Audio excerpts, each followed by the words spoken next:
So I've just finished reading Skywalkers Chapter 2. And hello, I forgot to put that in there, but hello.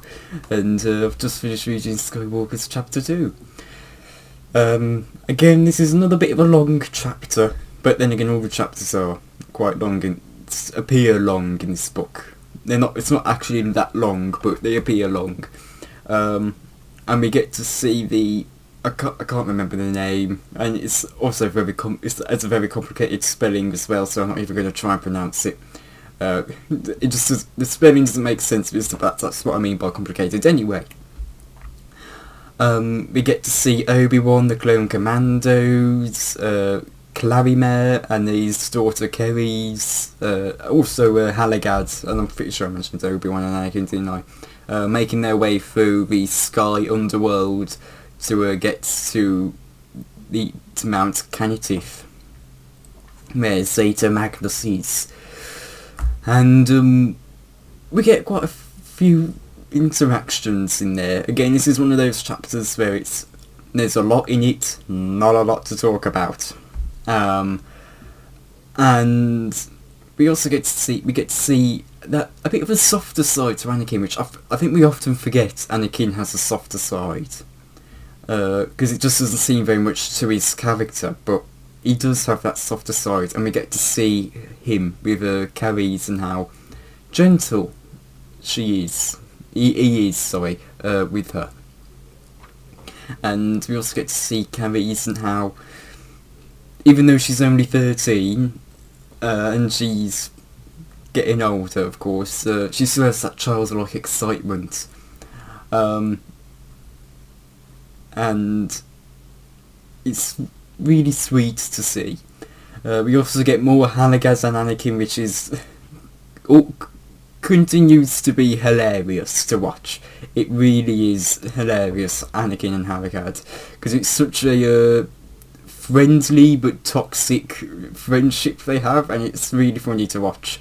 We also find out that these Clone Commandos were trained by the Sun Guard. One of them, I can't remember the name of the Sun Guards, but we know they were trained by the Sun Guards, which again coming right off Plagueis. That's another thing where it's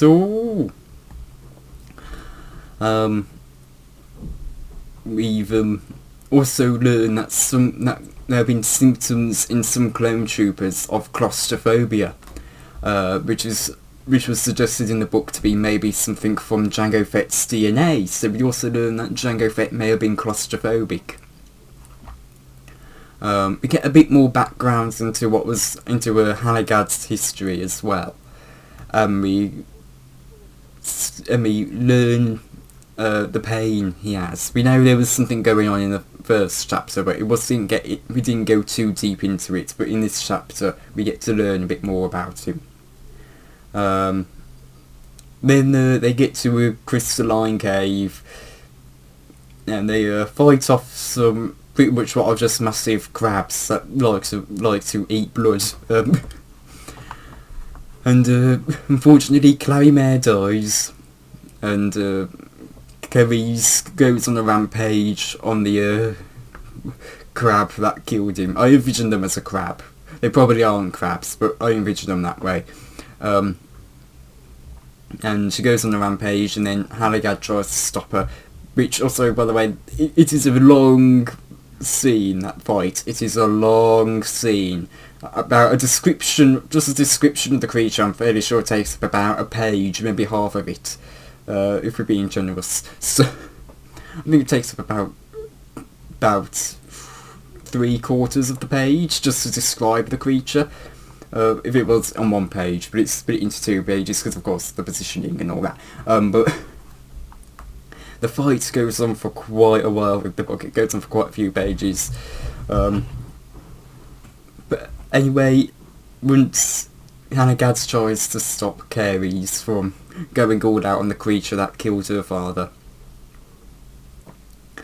And we get to see Anakin getting very frustrated with Halagad for stopping her from bringing herself peace with the justice, putting that in quotes, justice she's trying to bring. We also Captain Nilo, which is one of the clone commandos, through a Class D detonator, which is apparently illegal, and not Republic, and not part of the Republic artillery. So Obi-Wan gets right as that fight ended, where Obi-Wan and Halagad and everyone was really struggling to fight and survive, Obi-Wan, instead of being thankful that, hey, Nilo, you just saved me, he's going, that's illegal.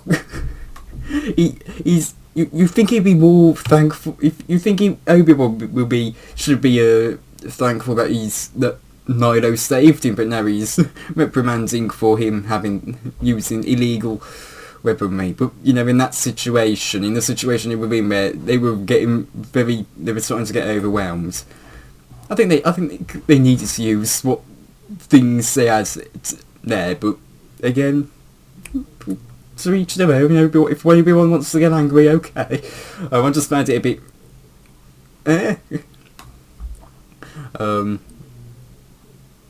But anyway, then we find out that the detonator blew open a hole, and they're right under Mount Canitif.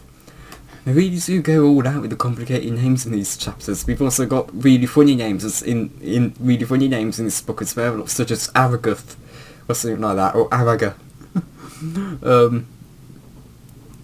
But anyway, we finish. Anyway, Carrie goes to carry her father out from the underworld so she can bring him to another mountain and bury him. Not bury him. Allow the Skingles, I think they were called, to feast on some of his body parts for some reason. I guess it's just the Sky Tree tradition, but yeah. And so she goes off, and we get to see that she does have a bit of an attachment to Anakin. She wants Anakin to come with her, but yeah, he has to finish off with Satan Magnus first. But speaking of what's her name, Carrie, I think that's what it was, trying to bring that justice, Halagad tries to stop her, and we get to see Anakin get very angry at Halagad. We get to kind of look into Anakin's mind and see that fury bringing up, and he's about to draw his lightsaber, so he can make Halagad free Carrie, but or Caris, whatever it was, and luckily Halagad stops before Anakin has the chance to do so, which is probably good for Halagad, because in that fight he lost an ear. He lost his right ear, unfortunately, and also it cut off his Padawan braid. So we get another funny scene right at the end of the chapter, within the final few lines, where Anakin thinks Halagad is going to show him his severed ear, but no, it's his Padawan braid.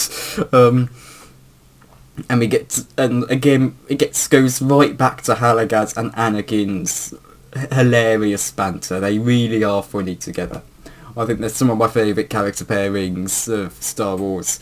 But we pretty much end it off with them all being ready to go and attack Zeta Magnus. But we're going to have an interludium, which I'm going to read in just a little bit. So stay around for that. So should be releasing later today. If I end up reading it today, hopefully I will. That's what I'm intending to, but we'll see. Thank you all for watching, and goodbye.